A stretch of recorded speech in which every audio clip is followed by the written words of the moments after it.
প্রিয় ভাই ও বোনেরা, জান্নাতুল ফেরদাউসকে আল্লাহ তাআলা নিজ কুদরতি হাতে তৈরি করেছেন। তার দরজা সবচেয়ে উঁচু দরজা। সবচেয়ে উঁচু দরজা হওয়া কি অর্থ? সকল ঈমানদার জান্নাতে প্রবেশ করবে। আল্লাহ তাআলা এক জান্নাত তৈরি করেছেন নিজ কুদরতি হাতে।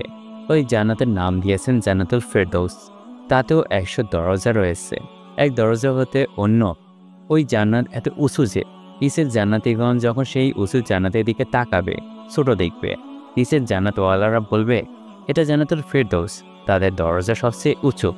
আল্লাহ তাআলা নিজ হাতে তৈরি করেছেন এবং এতে মোহর লাগিয়ে দিয়েছেন।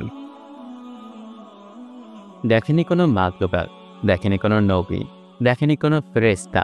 আল্লাহ তাআলা প্রতিদিন একে ৫ বার দেখেন এবং বলেন, হে জান্নাত, আমার দোস্তদের জন্য খুশবুদার হয়ে যাও, পাক হয়ে যাও, সুন্দর হয়ে যাও। ৫ বার আল্লাহ তাআলা একে সাজান, ৫ বার খুশবু লাগান, ৫ বার খুবসুরত বানান। এই জান্নাতের ঘর আল্লাহ তাআলা অন্য জান্নাতে যে সকল ঘর তৈরি করেছেন সে জান্নাতের ঘরের মতো নয়। সাধারণ জান্নাতের ঘরের একটি ইট হবে সোনার, অপরটি হবে রূপার।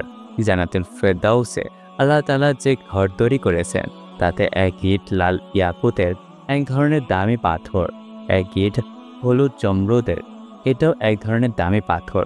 এক ইট সাদা মতি, যার প্লাস্টার হবে সুগন্ধি মেশক। কঙ্কর হবে লাল মুক্তা। ইয়াকুত পাথরের ছোট ছোট ঠিলা হবে। জাফরানের ঘাস হবে। আল্লাহ তাআলা নিজের আরশকে তোয়ার ছাদ বানিয়েছেন। আল্লাহ তাআলা যত মাখলুকাত তৈরি করেছেন তা থেকে আরশ সবচেয়ে সুন্দর। জান্নাতুল ফেরদৌসের প্রত্যেকটা মহলের ছাদ আল্লাহ তাআলার আরশ। অন্যান্য জান্নাতীদের জন্য তা হবে না। এটা অনেক বড় উঁচু দরজা, আর দ্বারাই সফল কাম। আল্লাহ তাআলা তাদের রহমতের সুসংবাদ দিচ্ছেন। ঈমান আনবে, এর বদলে রহমত দিবেন এবং আল্লাহর রাস্তায় নিজের জানমাল কুরবান করবে। এর বিনিময়ে আল্লাহ তাআলা নিজের রেজা অর্থাৎ সন্তুষ্টি দান করবেন এবং আল্লাহ তাআলা তাদের উপর রাজি হয়ে যাবেন। নিজের ঘর ছেড়েছে, এর জন্য আল্লাহ তাআলা এমন ঘর দান করবেন যা চিরস্থায়ী। এমন ঘর দান করবেন যে ঘর তাকে ছাড়বে না, সেও ওই ঘরকে ছাড়বে না। দুনিয়ার ঘর আমাদেরকে ছেড়ে দেয়, অথবা আমরা দুনিয়ার জান্নাতের ঘরকে ছাড়ব না। উহার নিয়ামত সর্বদা থাকবে। নিয়ামত বাড়তে থাকবে, কমবে না এবং কখনো শেষ হবে না। প্রত্যেক মুহূর্তে আল্লাহ তাআলা এর নিয়ামতে বাড়াতে থাকবেন। আল্লাহ তাআলা ঈমানের পরিবর্তে রহমত দান করবেন। আল্লাহর রাস্তায় মেহনতের পরিবর্তে রেজা সন্তুষ্টি দান করবেন। এই ঘরকে একবার বানিয়ে তাকে সর্বকালের জন্য দিবেন এবং প্রতিদিন এই সৌন্দর্যকে বাড়াচ্ছেন। আমার ভাই ও বোনেরা, আল্লাহর রাস্তায় যারা চলে তাদের প্রতিটি কদমে জান্নাতের কতটি দরজাকে অতিক্রম করে। এটা এমন এক রাস্তা যে ধুলাবালিকেও জান্নাতের খুশবু বানানো হবে। তবে এই রাস্তায় আমলের মূল্য কত হবে? এক ব্যক্তি এসে বলল, ইয়া রাসূলুল্লাহ, আপনার কি রায়? আমি আমার সম্পদ থেকে কিছু আল্লাহর রাস্তায় খরচ করব, যেন আমি আল্লাহর রাস্তায় মুজাহিদের সমপরিমাণ নেকি লাভ করতে পারি। রাসূল সাল্লাল্লাহু আলাইহি ওয়াসাল্লাম জিজ্ঞাসা করলেন, তোমার কাছে কত সম্পদ আছে? সে উত্তর দিল, ৬,০০০। তখন রাসূল সাল্লাল্লাহু আলাইহি ওয়াসাল্লাম ইরশাদ করেন, তুমি যদি সম্পূর্ণ খরচ করে দাও, তবে তোমার মোকাবেলায় যে আল্লাহর রাস্তায় শুয়ে কোনো আমল করছে না তার যে পরিমাণ নেকি হচ্ছে তোমার সেই পরিমাণও হবে না। যদি ঘুমন্ত ব্যক্তির এই পরিমাণ নেকি হয়, তবে যে আল্লাহর রাস্তায় গাসত করবে, দাওয়াত দিবে, সম্পদ খরচ করবে, পেরেশানি ভোগ করবে, তার কি পরিমাণ নেকি হবে। একটি হাদিসে আছে, আব্দুর রহমান বিন আউফ এক সাহাবী ৩০টি গোলাম আজাদ করলেন। যে একটি গোলাম আজাদ করে সে জাহান্নাম থেকে মুক্তি পায়। এক ব্যক্তি হয়রান হয়ে এটা দেখতে লাগলো। তখন তিনি তাকে দেখে বললেন, আমি যে আমল করলাম তোমাকে এর চেয়ে বড় আমলের কথা বলবো। তিনি বলেন, এক ব্যক্তি আল্লাহর রাস্তায় চলছে। সে তার শাওয়ারের উপর ঘোড়া, গাধা, উট যে কোনো এক শাওয়ারের উপর চড়ে যাচ্ছে এবং তার হাতে চাবুক। চলতে চলতে তার ঘুম এসে গেল। ঘুম আসার কারণে হাত নরম হয়ে গেল এবং চাবুক পড়ে গেল। পড়ার কারণে তার কষ্ট অনুভব হলো। তাকে সামান্য কষ্টের কারণে আল্লাহ তাআলা যে পরিমাণ নেকি দিবেন, আমার ৩০টি গোলাম আজাদ করার কারণেও তত সমপরিমাণ নেকি দিবেন না। নিজেই চিন্তা করে দেখুন, সে ব্যক্তি কোনো আমল করেননি।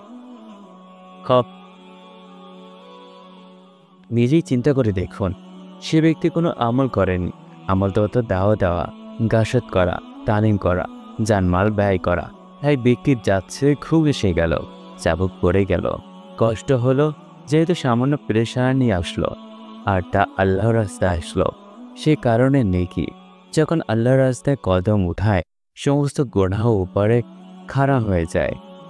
যখন সে ঘর হতে বের হয়ে চলে তখন সমস্ত গুনাহ নিচে পড়ে যায়, অর্থাৎ মাফ হয়ে যায়। তার শরীরে এক মশার পাতা পরিমাণ গুনাহ বাকি থাকে না, মাফ হয়ে যায়। এবং আল্লাহ তাআলা চারটি বিষয়ে জিম্মাদার হন। আল্লাহ তাআলা ইরশাদ করেন, তুমি আমার রাস্তায় যাও, আমি তোমার ঘরের হেফাজত, তোমার জানের হেফাজত, তোমার মালের হেফাজত, তোমার আলাদার হেফাজত ও সকল হেফাজত করব। যে আল্লাহ তাআলার রাস্তায় বের হয়, আল্লাহ তাআলা তার জানমালের হেফাজত করেন। এক মহিলা আল্লাহর রাস্তায় গেল, ফিরে এসে দেখল একটি বকরি ও বুরশু যা দ্বারা কাপড় বানানো হয় হারিয়ে বের হলো। বলল, হে আল্লাহ, তুমি বলেছ যে তোমার রাস্তায় যাবে, তুমি তার জান ও মালের হেফাজত করবে। আমার বকরি এবং বুরশু কোথায় গেছে? আমাকে তুমি দাও। 2-3 বার জোরে বলল। রাসূল সাল্লাল্লাহু আলাইহি ওয়াসাল্লাম বললেন, হে আল্লাহর বান্দি, তুমি আল্লাহর নিকট এভাবে দাবি করো না। তারপরেও সে বলছে। তখন আল্লাহ তাআলা আসমান থেকে তার জন্য 2টি পাখি এবং 2টি বুর্শ পাঠিয়ে দিলেন। আল্লাহর রাস্তায় বের হলে আমাদের জানমালের হেফাজত হচ্ছে। যেখানে মারা যাবে সোজা জান্নাতে প্রবেশ করবে। আল্লাহর রাস্তায় মৃত্যু এসে যাবে, সোজা জান্নাতে প্রবেশ করবে। ঘরে ফিরবে, তবে আজর ও সওয়াব ফিরবে। সকাল থেকে নিয়ে সন্ধ্যা পর্যন্ত যে সকল গুনাহ হয় আল্লাহর রাস্তায়, যখন সূর্য ডুবে যায় তখন আল্লাহ গুনাহ শেষ হয়ে যায়। আল্লাহর রাস্তায় চলার মধ্যে এই পরিমাণ বেশি সওয়াবের দরজা আল্লাহ তাআলা খুলে দেন। এর বরাবর আল্লাহ তাআলা কোনো আমল তৈরি করেননি। হুনাইনের যুদ্ধে রাসূল সাল্লাল্লাহু আলাইহি ওয়াসাল্লাম বললেন, আজ রাতে এক পাহারাদারি করবে। হযরত আনাস ইবনে মুরশিদ গনামে রাদিয়াল্লাহু বললেন, ইয়া রাসূলুল্লাহ, আমি পাহারা দিব। বললেন, যাও, ওই ঘাটির উপর খাড়া হয়ে যাও। সে গেল এবং রাত্রে পাহারা দিল। রাসূল সাল্লাল্লাহু আলাইহি ওয়াসাল্লাম ফজরের নামাজে সালাম ফিরানোর পরে জিজ্ঞাসা করলেন, ভাই, আমাদের পাহারাদারদের কি হলো? লোকেরা বলল, এখনো আসেনি। রাসূল সাল্লাল্লাহু আলাইহি ওয়াসাল্লাম দূরে লক্ষ্য করলে মাটি উঠছে। রাসূল সাল্লাল্লাহু আলাইহি ওয়াসাল্লাম বললেন, সে আসছে। রাসূল সাল্লাল্লাহু আলাইহি ওয়াসাল্লাম এখনও নামাজের মুসল্লা থেকে উঠেননি। সে ঘোড়ায় চড়ে হুজুর সাল্লাল্লাহু আলাইহি ওয়াসাল্লামের সামনে এসে খাড়া হয়ে গেল, সালাম দিলেন। রাসূল সাল্লাল্লাহু আলাইহি ওয়াসাল্লাম জিজ্ঞাসা করলেন, তোমার রাত্রি কিভাবে কাটল? সে বলল, কেবল নামাজ এবং ইস্তেনজার জন্য ঘোড়া থেকে নেমেছে। রাসূল সাল্লাল্লাহু আলাইহি ওয়াসাল্লাম ইরশাদ করলেন, যার অর্থ, আজকের পরে তুমি যদি অন্য কোনো আমল নাও করো তবে তোমার জন্য জান্নাত ওয়াজিব। এক রাত্র পাহারা দেওয়ার কারণে তোমার জন্য জান্নাত ওয়াজিব হয়ে গেল। যে সারা জীবন ঘরে ইবাদত করে তার জন্য জান্নাত ওয়াজিব। এই সুসংবাদ তেমনি এক রাত আল্লাহর রাস্তায় পাহারা দেওয়ার কারণে সারা জীবনের জন্য জান্নাত ওয়াজিব হয়ে গেল। অপর এক হাদিসে বর্ণিত আছে, সামান্য সময়ের জন্য আল্লাহর রাস্তায় দাঁড়ানো এক ব্যক্তি কদরের রাত্রে হাজরে আসওয়াদের সম্মুখে দাঁড়িয়ে কদরের রাত্রে নফল নামাজ পড়ছে। বায়তুল্লাহ শরীফে এক রাত্রে ইবাদত 1 লক্ষ রাতের ইবাদতের সমান। 1 লক্ষ রাতকে যদি 1000 মাস দিয়ে গুণ করা হয় তবে 10 কোটি মাস হয়। 10 কোটি মাসের ইবাদত থেকে উত্তম হলো কিছু সময় আল্লাহর রাস্তায় দাঁড়ানো। অন্য রেওয়াতে আছে, কিছু সময় আল্লাহর রাস্তায় দাঁড়ানো সমগ্র জীবনের ইবাদত থেকে উত্তম। অপর রেওয়াতে আছে, অল্প কিছু সময় আল্লাহর রাস্তায় দাঁড়ানো 70 বছরের ইবাদত হতে উত্তম। অল্প সময় দাঁড়ানো এতগুলো রেওয়াতে যদি এই সামান্য পরিমাণ সময়ের এত দাম হয়, তবে ভাই 1 বছরে কত মূল্য হবে? 4 মাসে কত মূল্য হবে? 40 দিনের কত মূল্য হবে? 20 মিনিটের যদি এত মূল্য হয়, তবে 40 দিন, 120 দিন, 1 বছর সারা জীবন ব্যয় করার কারণে আল্লাহ তাআলা কি দিবেন? এর জন্যই আল্লাহ তাআলার এই আমলের বরাবর কোনো আমল বানাননি। এই আমলকে আল্লাহ তাআলা আমাদের জন্য ব্যবসা বানিয়েছেন। নামাজকে ব্যবসা বলেননি, রোজাকে ব্যবসা বলেননি, হজকে ব্যবসা বলেননি, জাকাতকে ব্যবসা বলেননি, তাহাজ্জুদকে ব্যবসা বলেননি, ইলমে শিক্ষা শিখানোকে ব্যবসা বলেননি, একে ব্যবসা বলেছেন। আল্লাহ পাক কোরআনে বলেছেন, আমি কি তোমাদেরকে এক ব্যবসার কথা বলবো যা তোমাদের কষ্টদায়ক আযাব থেকে মুক্তি দেবে? সূরা শাফায়াত 10 নম্বর আয়াত।